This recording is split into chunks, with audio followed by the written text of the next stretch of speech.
just interpret it or try to say the words to you? Both. So you can hear me. Make it hard for me. Okay, we'll just go up to verses 5 or something. Okay. Everybody there? Yeah. John 1, you ready? Okay. Ready up there too? Mm-hmm. Oh, you are. Okay. Well, for those in. Is this on? Is this on? For those, hello? Hello, testing. Testing.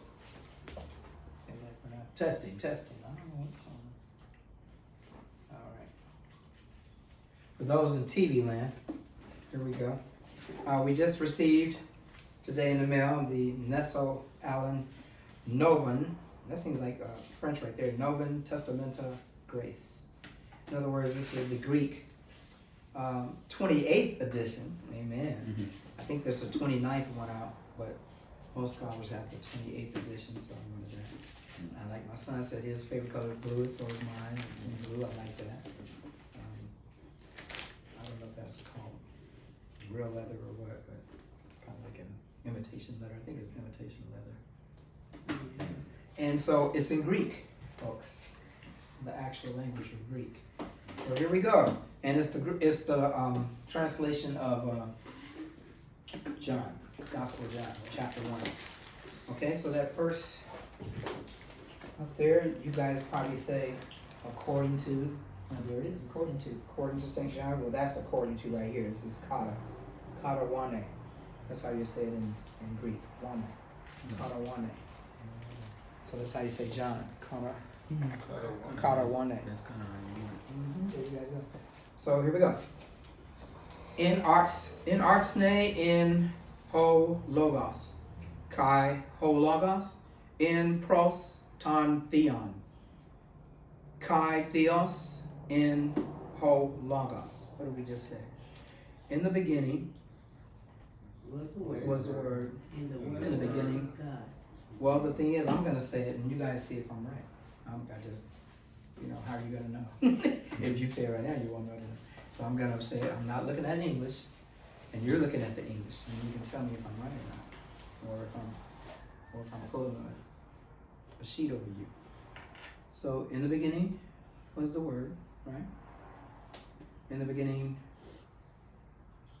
and the word was. In the beginning was the word, and the word was with God, right? Mm-hmm. And the word became God, or was God. Right? Yep. Yes. Autos in arche pros ton theon. And this was the beginning of with God. And all things that were made were not made without him. Mm-hmm. That was made. The second verse, the same was in the beginning. With Okay. God. Okay. Pretty close, huh? Yeah, you got it. No, Yeah, too bad. It was there. I mean, I understand what you were saying through Okay. the words, I'm just gonna start interpreting. In him was the life. I'm doing 4. In him was the life, and the light, and the life, and the life was the light of men. Pretty close. Now, what's your say? Now, somebody read it for me. Let's do it like that. In him was life, and the life was the light of men. Okay, not too far off. In other words, if somebody said, "Hey, look, man, this is in Greek. We got anybody that understands it?" You call it. That's what I'm thinking. Like, especially if we was in Israel and we seen it. Hey, who's gonna help us here? Oh, wait a minute. My dad's a scholar. You can go here and translate points. We try to translate. That's like we doing pretty good. Okay, last one. Kai means and the light was in the darkness. And he was a light that shineth in the darkness, I guess. I don't know. And the darkness could not comprehend it. Mm-hmm. Could not comprehend the darkness. Amen. What does yours say? And the light shineth in darkness, and the darkness comprehended it not. Good enough for me. Mhm. Right? Yeah. All right, don't ask me to do any more. I mean, we could, but all right. So, That's pretty good. Wow. man, praise praise. Thank you, brother. That's impressive because that's hard to read in what's that Hebrew? It's not easy. Yeah, it's not easy. I ain't gonna. Yes. It's gonna get hard. Wow. Yeah, I'm thank you for that sound because a lot of times, like when this is really cool. I'm just so happy to have this. Yeah. And you see why I be in the study, in the office all the time studying. Mm-hmm. Yeah, praise the Lord. All right. Okay, so that's enough of that. That's the point. And you say, oh, Mark's still looking like, what? It's because the Bible was originally written in Greek. So we really want to see what it says. Go to the Greek and see. No, I'm just not we're gonna continue with John, but Are you not going? we're going back to Genesis. We're gonna go back to Genesis. Yeah, we're gonna go back to Genesis. I just wanted to show you what the purpose of this. And then we have one that I keep here all the time. This is, in fact, this is the fourth edition. This is different. So back then, Jesus was talking to his disciples in Hebrew. He wasn't doing it in English, Yeah, right? he was doing it in Greek. No, Greek. Actually, it's funny that you say that because actually it said Jesus spoke Aramaic. I know, so. I know, it's so confusing. Well, you did say he was from that middle. Middle East, yeah, thank you. Now, it's funny that you said that because actually, Abraham, I'm going to get into this a little bit tonight anyway. Abraham, we consider a Jew, right? Right? But actually, Abraham was a Gentile. And a Gentile is anybody who's not a Jew, right? Where was he really from? Ah, there we go. See, people who come to preach and reach are smart. You guys ask intelligent questions. That's why we don't do all that hooping. Well, no. You guys learn here, and you learn. When you learn, you ask intelligent questions. So that's all. Thank you. It's exactly what I wanted you to say tonight. So then, what'd you say? What'd you say? So where was he really from? So what was he really from? Sanaa. Huh? Sanaa. That's what like a Start with an S. oh like I know what you're trying to say, like a country, right? Yeah. Syria, maybe. What are you trying to say? Shania, Shai, Shania.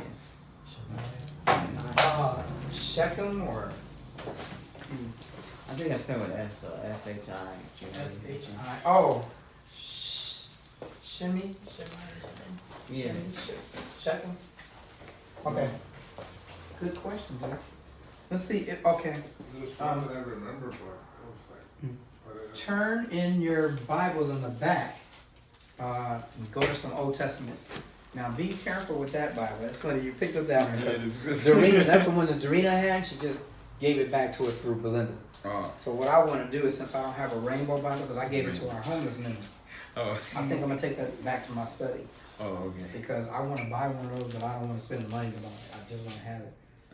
Now, because that's a special Bible. You notice that there's colors in there. Yeah, it's like interesting. Yes, that's right. That's why I want to own it. I want to have it back in my library. It's all highlighted and everything.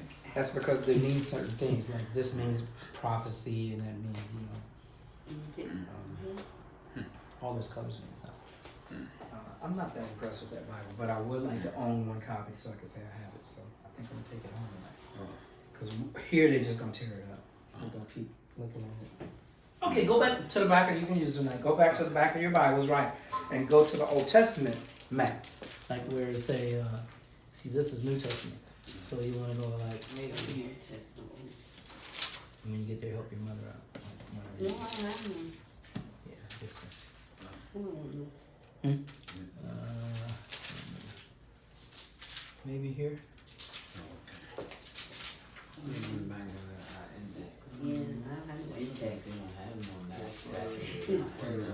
Oh, you gotta show it. So you did again. You know, it's not out there. But this All right. Um, All right. What you got going here? Egyptian. Yeah. That's what John was talking about. Brother, you was talking about this, Assyria. That's with the A-S. Why? You got some help, man. Sorry. That's your Bible? Oh. yeah, but I saw Here. that. Yeah. That's my Bible. It's not pretty new side. Here and between this one. No? Oh, Assyria. Sinai? Yeah, no, that was before. That's the name of the That baby. would be Moses. Assyria. Here. Yeah. Okay, now, This, bro. This is okay, look for Assyria. this baby. You go to math in here. Okay, look at Malachi. Yeah. You want to look for the city of Ur or Haran. So that's gonna be Near the Mount Haran, near Damascus. You found it right Mhm. there. Maybe that'll be something cool if we had it up there on The TV, yeah, and that's why we got the TV. But Yeah, what's going on? we could find it. What's that? Jonathan's here tonight, probably. No, that's Hamas. What is it with TV remote? MES, Hamas or something. No, he's on Haran right here. Not this one here. Okay. Right here. Oh, All right. Are you gonna turn TV? Okay, good. I need circle. Mm-hmm. They circled it right there. Mm. It's small. You kind of see it. See, that's what I thought you was trying to say. Shuck 'em. Check out YouTube. No? Okay, we're getting there.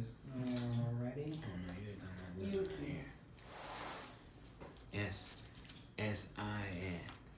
So, that's what you was talking about. Yeah, Shuck 'em. Yes. Okay, let's see. Okay, this is a good map right here. This has it. The world of the patriarchs. Okay, so here's Iran. Hey, right? Padam Haran. And there's Haran. Alright.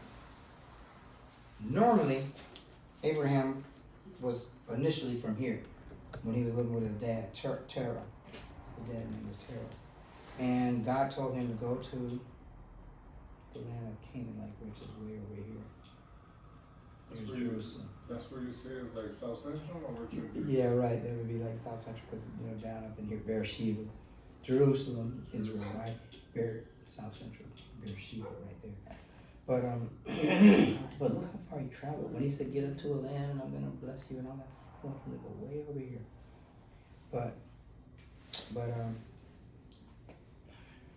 Abraham did a lot of camping out right there. Padam Haran. Look at that word, Haran. And Haran right there. Look at that.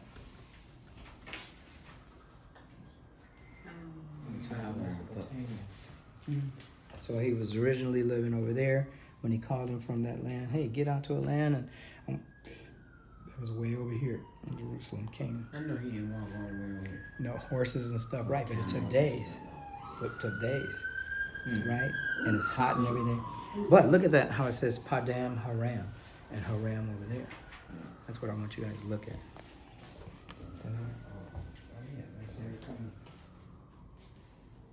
This is where he normally lived, initially lived there with his dad, coming from Ur, Babylon, all the way to the promised land. Over here in Jerusalem, right?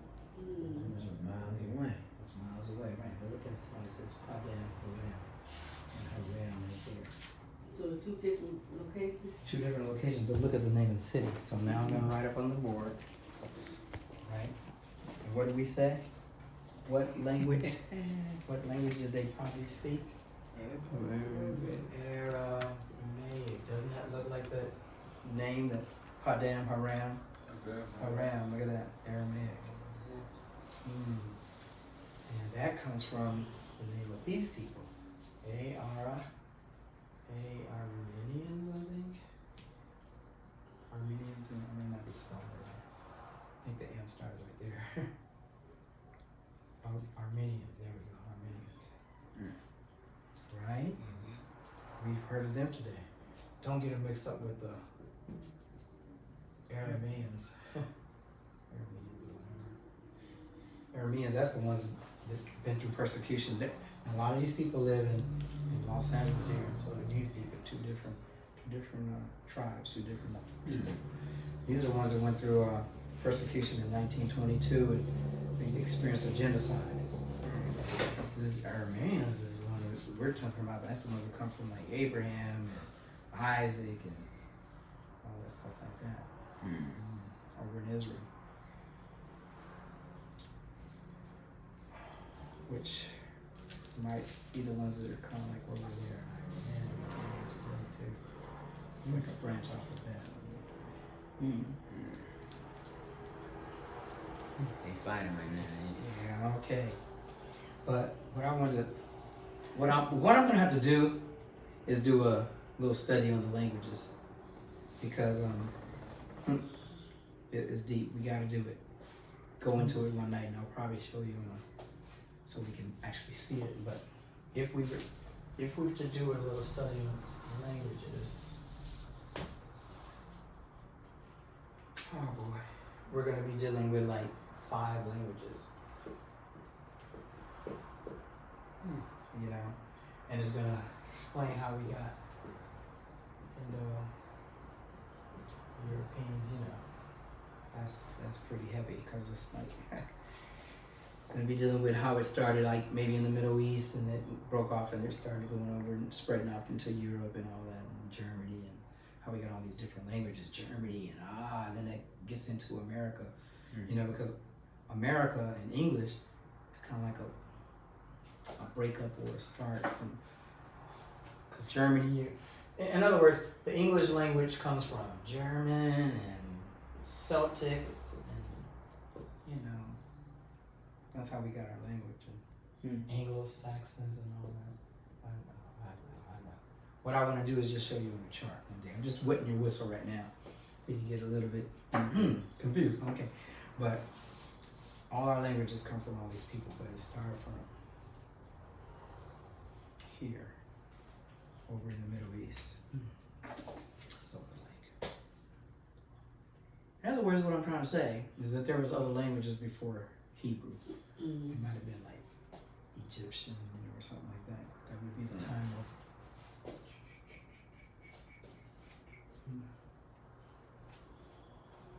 A little over here.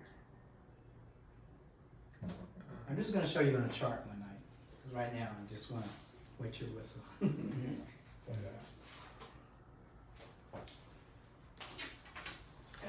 Because is that Abraham? Oh, that's Abraham. But before Abraham, you had Terah. See, there's his father right there. And that was in the city of Ur. So that means, who knows what kind of language they were speaking? I don't know. Don't get me to lying up here. But the thing is, that there was some kind of language going on before Abraham. Look at all these people. Noah, right? Noah and all that. Right. So we don't know what they were really speaking. But I'm trying to show you that he came from Iran. So Aramaic. In other words,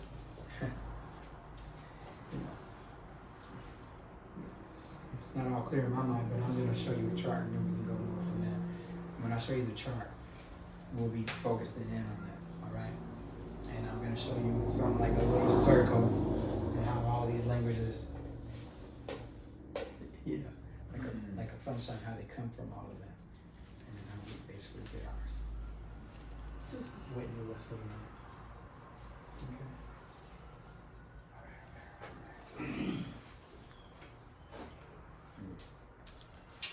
Don't ask me a lot of questions without the chart. I'm going to show you guys the chart and then we'll go from there. This is very confusing. Yeah. All right. Well, let's go to Genesis tonight. All right? Here we go. This is coming on. All right. So we're going to go to Genesis 32.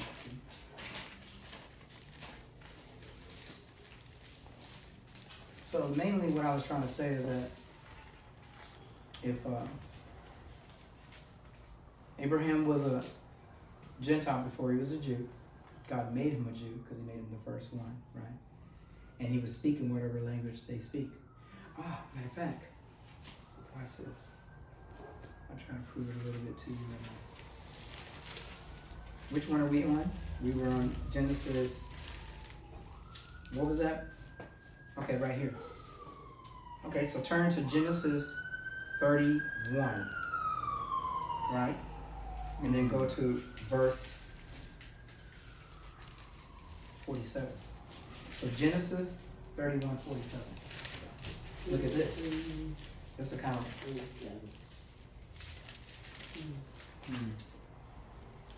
It's just kind of coming clear to me myself, son, so that's why I can only give you so much information, but at least what I'm doing is I'm trying to let you know that, hey, we're peeping into something. We don't know exactly what's in here, but we got this little hole. Hey, something's in here. So that's why I'm like, hey, well, I still don't understand. But that's because I don't understand either. There's something in there. That's all I know. We're kind of just peeping. Yeah. But I'm just kind of wetting your whistle that we're gonna look at it some other time because it's interesting, I'm sure. But to show you that I am onto something, let's look at Genesis 31, verse 47. And what's going on here? Remember, this is where Laban has deceived Jacob, and Jacob has deceived Laban. So what they're saying is, look, let's make a covenant between us. It says, you tricky, I'm tricky, you deceitful, I'm deceitful. And this set up a little stone before God, like say, pretend like they're setting up this altar, right? And that's what they did. They set up altars. They built them out of wood, and they're like, hey, this altar is to say before me, you, and God, that you ain't gonna harm me, and I'm not gonna harm you, because you got a lot of stuff. You got a lot of sheep, and I got a lot of sheep. You got my daughters with you, and this is, we're gonna read it in a minute, but I'm telling you this is what it's about. He's saying that you're promising me that you ain't gonna never leave my daughters, that you're gonna stay with them. You know, I'm trusting you because they're getting ready to break up and go their own way. And he's going, okay, fine. So let's start off with 45. So Jacob took a stone and set it up as a pillar. Then Jacob said to his brethren, gather stones, and they took the stones and made a heap. That means they piled them up, right? So you're going to build it up as high as this pulpit. Stones, rocks. And they ate at the heap. So it would be like, okay, let's make a covenant. And it's always about food, right? So let's get some food in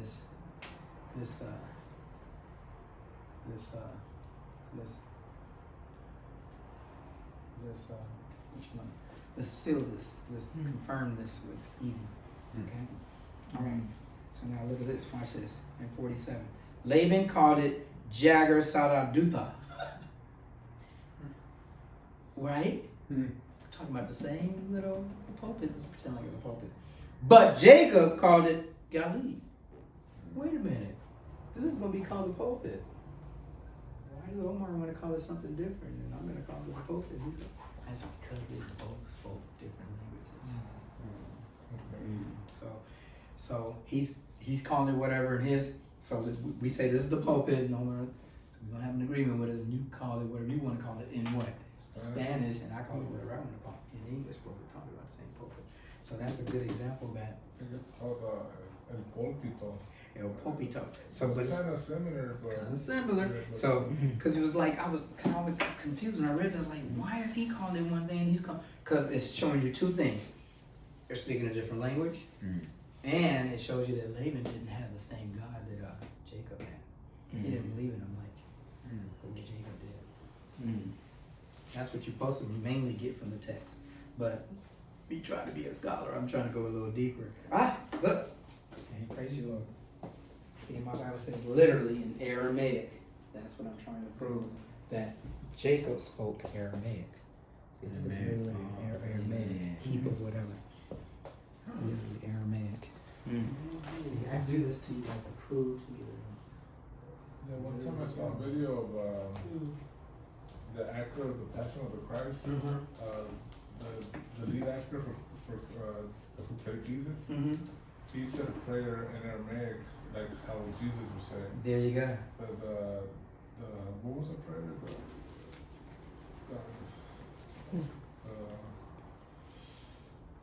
I think it was God's prayer. I know what you're talking about. The Lord's Prayer. The Lord's Prayer. He said it in From Aramaic. Matthew. So you know what? I was gonna go to this one school. That's the one that I really wanted to go to because the degree was gonna be. I was a little scared, but they was gonna be teaching us some Aramaic, and I was like, oh man, another language you gotta learn. So they're making it in these seminaries now. You really want to be hard on yourself, where you gotta learn Greek, Hebrew, and Aramaic. And I was like, oh, I want to do it. I really want to go there. I was accepted. I was in the school, but when I was writing papers, I mean, I didn't like what the professors were doing. They were like, I tried to prove on my first paper that there is allegory in the Bible. And I know how us scholars feel about that in Bible. They're like, no, ain't no allegory in the Bible, because that's like being liberal. But I don't care what so and so says no more. Doctor so and so, mama says, if it's in here, I'm gonna say it. And as I study the Bible, I see that there's allegory in here. There's the allegory in the Old Testament, allegory in the New Testament. There is allegory in here. And so I said that in my paper. And they tried to make it look like I'm like liberal and don't believe the word of God. It was messing with me. It was just my first paper. I was like, if you're gonna mess with me in my first paper, what's gonna happen, you know? So I said, nah, this ain't gonna work out. So I dropped out. But and I really hated that because I wanted it from that particular school, that PhD. So I went on, I moved on. But there is allegory in the Bible. And I used to think that too. Oh, no, if you're saying that, you're liberal. But there's in here. And I proved that to you guys in Genesis. Can you give me the definition of allegory? Yeah. Sorry about that. We went over this before, but as you probably Just forgot like about a it. little quick, Yes. real quick. And I'm even spell it for you. Allegory is right here. And actually, I'll go as far as to show you that the actual word is in there. If we turn in our King James Bibles, you're gonna see it in King James. I don't know if you're gonna see it in these other ones. But if we go to Galatians 4, in the King James Bible. Now I don't know who has King James. Who's holding the King James in their hand? Because I don't think it's gonna say it in the other ones.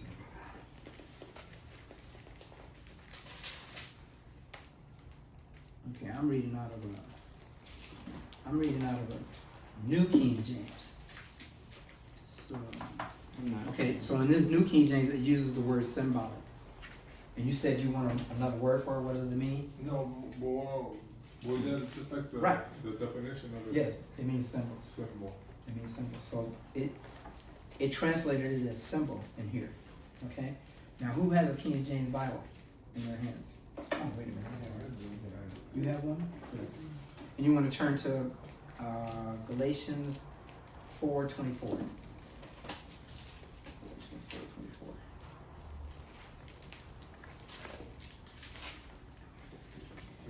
What version is that, son? The one you're with the rainbow one. This is the New King.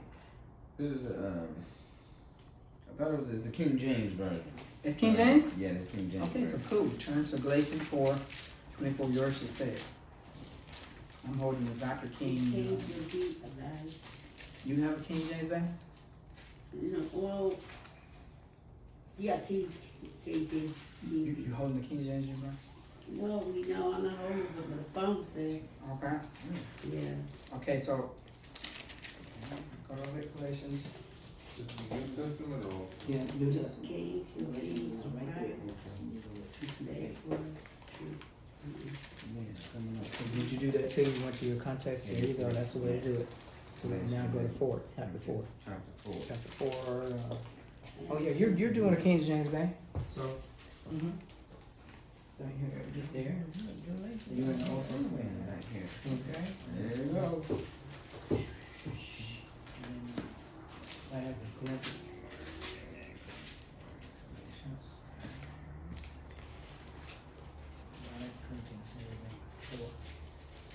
4:24.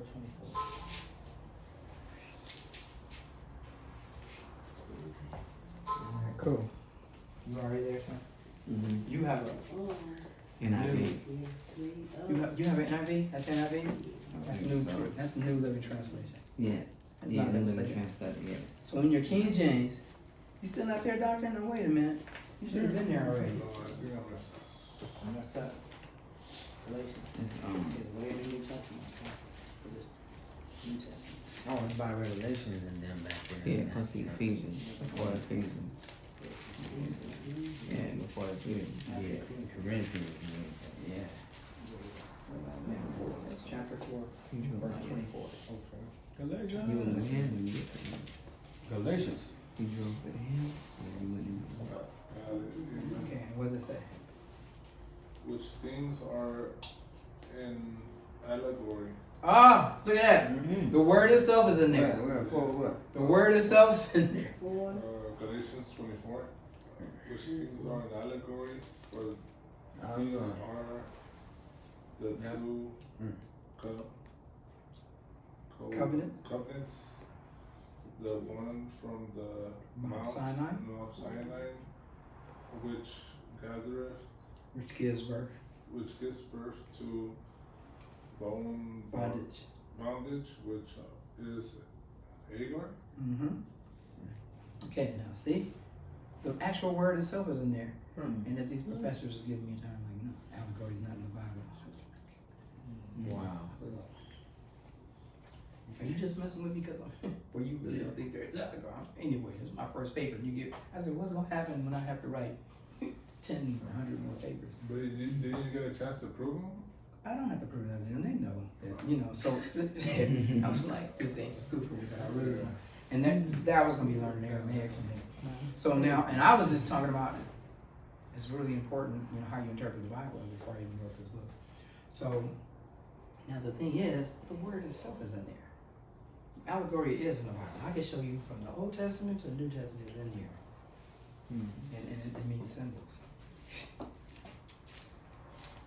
Here's one right here. Here's another one. You guys heard this one before. If thy right hand offend thee, cut it off. If thy right eye offend thee, pluck it out. It's allegory, man. God don't mean for you to literally pluck out your eye. But you know, there's some people that read that and say, oh, I'm not. They'll cut off their right hand. Or it says we can pick up snakes and we won't be bitten. There's preachers that actually come to the pulpit with snakes. You gotta know when it's speaking allegory and when it's not. I think when it says like if he hits you on the right cheek, give him your left cheek or something like that. Okay, it's like, that's close to allegory. Now that one is a tricky one.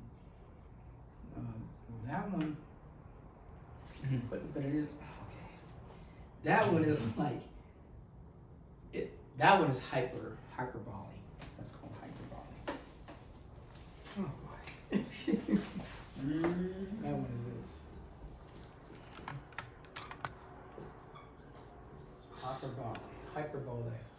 Hyperbole. So that means that's exaggerating. I was exaggerating. He's trying to make the point that, hey, we should make peace. I should be willing to take a few hits from you in order to make peace. Don't. Somebody spit on you, give them another cheek. In other words, you know, we don't do that, right? What would you say about my mama? We ready to fight and drop a hat. He's like, let it go. Let it go something to the point that if he hits you on one cheek, let him hit you on the other side. Let it go. He's exaggerating to say you should be willing to take some stuff before we start fighting. So that word means exaggeration. He's exaggerating the point to make a point. Okay. Makes sense? Yeah. So it's very important, you gotta know how so basically when it gets down to it, we gotta know how to read. We really gotta know how to read. That's why I keep going to school. There's so much to learn. There's like The words have like double meaning. Like this, Exactly. Now we really get into it, and that's why I wrote this book that I just want to have a copy tonight. And it says, why proper hermeneutics are important. You really should get that book. It's good. You notice I bring it up a lot because that book covers a lot of stuff. It's very important. Why is it? I'm putting in a plug for my book. You ought to buy this on Amazon or buy it from us when I buy some more copies. So money will go to our church. Because right now it don't even go to us. You go buy a whole bunch of them on Amazon, it don't really help us that much. Why proper hermeneutics is important? You've seen that pretty little blue book, right? Now here's the thing. Why is it that when we read this Bible, this one book, all of us in here, we read this one book, right? Everybody hold the Bible. It's not Omar's book, Green's book. We're reading the Bible. Why is it that when you finish reading it, you say, oh, it means this. You say, no, it means this. And you say, no, it means this. Richard says, no, it means this. Oh, one book, it should be one interpretation. Why are we coming up with all these interpretations? This is what it means, this is what it means. We need to learn how to read. It's in one thing. You got scholars say, nah, Green, book says it's more than one interpretation. How do I disagree with that? When you have that, you have confusion. You're mixing application up with interpretation. So when we read it, it should mean something different from you, different for you, different for you. Why? Because you work as a guard. And so you're playing, turn the other cheek. How does that apply to you? Well, you're supposed to be keeping the peace over there. If somebody hits you by mistake, you don't go, hey, you just hit me. Like, just take it. take it and, Yeah, de-escalation. de-escalation. Now, how does it relate to you? Somebody just hit your car by mistake. You don't go out there and just, man, ain't that bad. All right, I'll let it go this time. It just means we all to apply it different ways. But it's talking about something. Okay. There is allegory in the Bible, believe me. I can show you some other passages, but I think you guys believe me. What I did is I went straight to Galatians, let you see the word itself is in there. But the thing is, see, that I get what the professors were thinking. Oh, I'm liberal. No, I'm not liberal. Oh man, I am not liberal. I'm very conservative. I hate when I dress like this. This is liberal the way I'm dressed tonight. I believe in every time you come to this pulpit, you should come with a shirt and a tie. That's conservative. So this is liberal. I don't even feel comfortable being dressed like this. So I'm very conservative with the Bible too. But when there's allegory in there, we need to say it. Have blinders on. And there's a lot of allegory in the Bible. I can show you in the Old Testament, it's in Isaiah, it's in Kings. It's all throughout there. So what am I supposed to do? Ignore it? The word itself is in there. But yeah, it means symbols and stuff. Okay. All right. So the allegory there was that Hagar represented the law and Sarah represented grace. So that's the allegory there. In other words, Sarah was truly married to Abraham. Hagar was just a concubine, which meant that Sarah's sons get the rights to the property when she died. Hagar, whatever's left over. And we're in that chapter right now where Sarah, this thing got that woman thing going on. And who's supposed to get the property anyway? The youngest or the oldest? The oldest. So Hagar had her baby first. He was the oldest, but he was really married to Hagar. So when he finally had a baby with Sarah, and he was the youngest child, but he got all the property because that was rightfully his wife. See, they're just a representation of what goes on. Because it's basically jealousy too. 'Cause they already said, hey, this is for you. You go back. Yeah. So then the jealousy got in there. Yeah. But God had said, hey, when God says it, it's going to the young one. And if God says it, that's it. He changes everything. But normally, take the Bible out of it, the oldest is the one that gets property, the blessing, everything. But God said that's how it's going to be. I wonder why is that the oldest speak to property? Well, that makes sense to me, man. It's, Huh? that makes sense. So that way, when the dad dies, it carries on his name. You said that? Because he's the firstborn. That's why. Right. I mean, But it's Okay, if you look, what are the twins? What are the twins? Then what are they gonna do?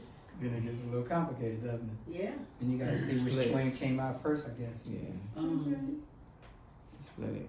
Because if the female was the first Mm-hmm. and the male second, it's a man thing. Now you're asking something that's good too. And that was the case with Jacob and his wives. They were the first. Laban's first kids was Rachel and Leah. They were the oldest. Then they had some brothers later on. When the brothers got the property, that's why they were like, Jacob, we'll go with you because our dad's not doing us right. We're the oldest, we get nothing. So we're ready to follow you. And that brings us to our story right now, Genesis. So let's go up. Genesis 30, 31. What is it? Genesis 32 or something? 32. Yeah, I hate that we don't have all these on.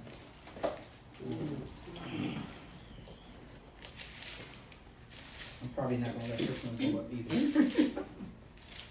Okay, so now we are on Genesis 33, you guys. Alright. So what's happening? Who wants to bring us up to speed? What's going on here? Jacob is the youngest or the oldest? The youngest. Okay. Who's his older brother? Jacob. Jacob is the one we just said is the youngest. So we're talking about him right now. Esau, right, good. And what did Jacob steal from Esau? Birthright. Birthright, which is what we got to talking about, right? The oldest gets the birthright. Mm. But Rebecca, his mother, her favorite is which child? Tell me parents don't have their favorites. They do. So I want to say it's okay. It's not okay, but it's even the Bible shows. That's why I love the Bible. The Bible is a realistic book. You might go, I don't get it. Bible shows stuff that you're not supposed to show. The Bible talks about stuff you're not supposed to talk about. No, I said, I you know, when you said,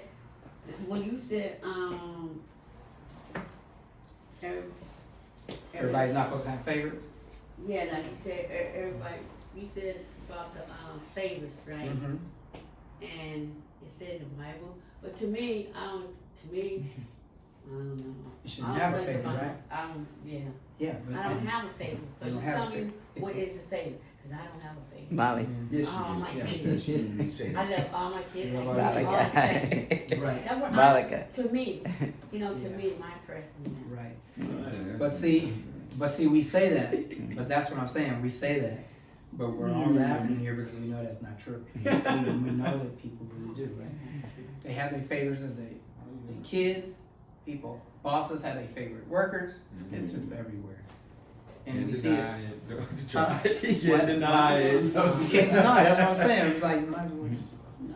teachers have their favorite students. It's just everywhere. I don't care what you say. People do. You can, because you can say it with your mouth, but your actions show it. You know?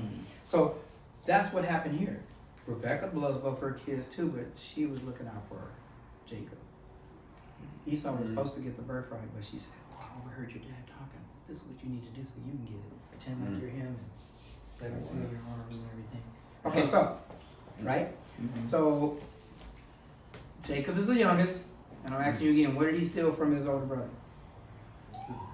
The birthright. Right now we just asking questions. We're doing background before we get ready to look at it. Okay, and then so how did Esau react to that? Was he happy or was he mad, bitter, or what? You don't even have to read it now. What do you think? He's jealous. Yeah, he's jealous. He's mad. Is he gonna be happy or Nah, pissed? he knew he pissed. So as the older brother, he was the rough one, the one that hunts and everything. You think he's just gonna give Jacob a party, or is he gonna go after him? What? He's going after him. So how does the mother react? She says, "Shoot, y'all just go play a game of Monopoly, or is she gonna get her youngest son out of there? She gonna get him out of there." So she says, "Hey, leave where we are, Canaan, pretend it's right here, and go to Haran." I showed you guys where that was. That's way up there, hundreds of miles away. So now he goes up there, marries. Oh, he finds a girl that's real fine. She's coming towards him. Her name is Rachel, right? She's the youngest of the bunch, and she's really pretty. And so he asks Laban, her father, Laban, "Can I marry her?" He's like, "Yeah, sure. What I need to do? Work 7 years for her." And that's what he does, right? Then he does 7 years, and what happens? He ain't got it. He ain't got her. He ends up waking up to the oldest one, who was also the, come on, say it, Younger. the young, ugly one. She's ugly and she's older. She's older. He's like, "What the?" Jonathan always said. And then he said, "Well, it's the custom to give away the oldest first." "Why you tell me?" But look, what goes around? Isn't he a trickster himself and always deceiving people and everything? So now it's happening to him. So now he gets tricked and he has to work another 7 years to get the one he really wants, right? Right. Which is Rachel, and which means 7 and 7 is 14. So he's on Laban's land up there working for 14 years. Then Laban is begging him to stay with him because he sees that he's blessed because of him. All right, don't go nowhere, don't leave.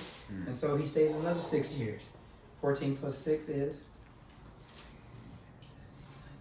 20. 20. Y'all like me bad with math. So 20 years, and but see, it doesn't mean you're not smart just because you don't know math. If I just give it to me on paper, I get down. But so 20 years, right? He's sticking with Laban, and Laban is what? Cheating him. How many times? 10 times he cheated him by changing the rules and all that, with taking care of the sheep and all that.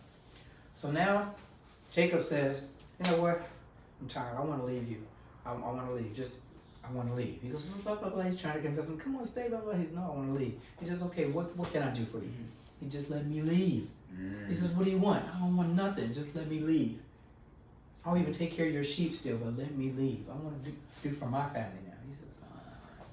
So then they make this little thing, and I don't want to go into it. It's so hard. We dealt with it, right? With the, remember, Malachi was with himself. He's taking care of his sheep, and Jacob does some kind of little trickery where, I hate to explain this. The spots. Yeah, the spots and all that. He says, look, I'll take only the spotted sheep and the ones that are dark. And he goes, okay. Laban says, okay, but actually he doesn't trust Jacob, so he goes, maybe in the night or something, he takes out all the spotted ones because he thinks that Jacob is trying to pull a fast one on him. He don't trust him. But basically, whatever happens there is complicated. Whatever happens there, God seems to bless Jacob, and he had a whole bunch of sheep, way more than Laban. So now, what's happening? Okay. So now Jacob sneaks away from Laban in the middle of the night, right? He takes all this stuff. Halfway on their way back to, because they're leaving Haran, halfway on their way back to Canaan, the promised land. Laban catches up with him. Hey, what you doing? You took off and didn't even let me kiss my daughters or say none of them. What's up with this? He says, man, because I was afraid you was going to try to stop me. After he got that out, he says, yeah, well, something's missing. He starts looking for his little pagan trophy thing because somebody stole it from him. Who do you think stole it? And Jacob said, man, you can check everything. If something's here, you can kill me. Because he just knew it. I didn't steal nothing, so we good. But he got a lot of people. He got 2 wives, he got a lot of kids. Maybe one of his kids took it. He didn't know. So Laban's looking everywhere like crazy for his little pagan trophy thing. Just think of a little statue. So probably was like that. It was a Lord Supper thing, but like gold and in the shape of a lady or something, like a trophy. Things that people worship. So he's looking everywhere for it. He's like, man, why you disrespecting me like this? You all in my tents looking for everything, throwing it like a wild man, looking through because I'm looking for my stuff. I know y'all took it. And then the one he really loved, Rachel, says, forgive me, Dad, for not giving up. She's on her camel. It's that time of the month. What does that mean? PMS. Huh? PMS. Period. She's on her period, right. So she's just lying because she's really sitting on the idol. Right? And she probably stole it because why?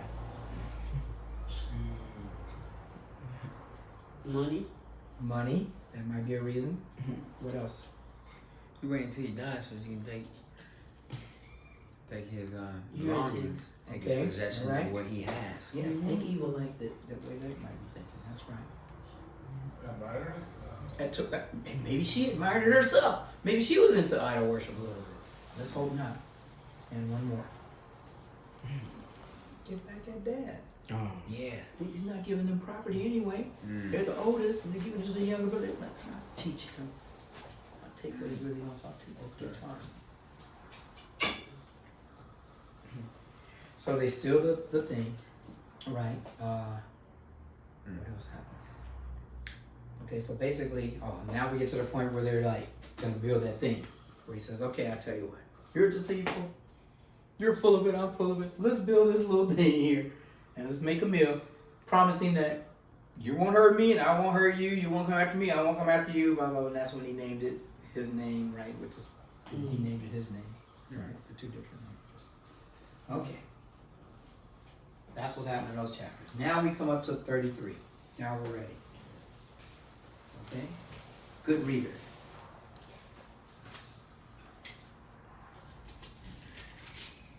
Oh, wait a minute. I lied. Oh boy. Now it's one more chapter we gotta deal with. Now he's dealing with his brother again. His brother is what? Pissed off, right? So his brother he wants to meet his brother now. He wants to make things right. And he's scared about meeting him. He sends one of his servants, Jacob, and he says, hey, go tell my brother I want to meet him and everything, halfway and blah, blah, blah. His brother said, okay, and I'm coming with 400 men. Now, if your older brother tell you that and you didn't rip them off, and what you gonna think? You're trying to come after me and something, you wanna go to war. Yeah, he's coming with 400 men. So Jacob is what? Happy or scared? Scared. And so in verse 33, Jacob pulls. He says, "Well, he got a lot of stuff now, so he said, no, you gotta stay over here." He kept his little favorite wife and his favorite kid. Tell me you don't have your favorite. He kept him way in the back. And the ones he loved a little least, he said, "Honey, you go up in the front, Leah, and the rest of the kids." Mm. And then he was hoping to meet the older one, and kind of see how he is, and say, "Hey, Jacob said you can have all this, and you can have all that." And, okay.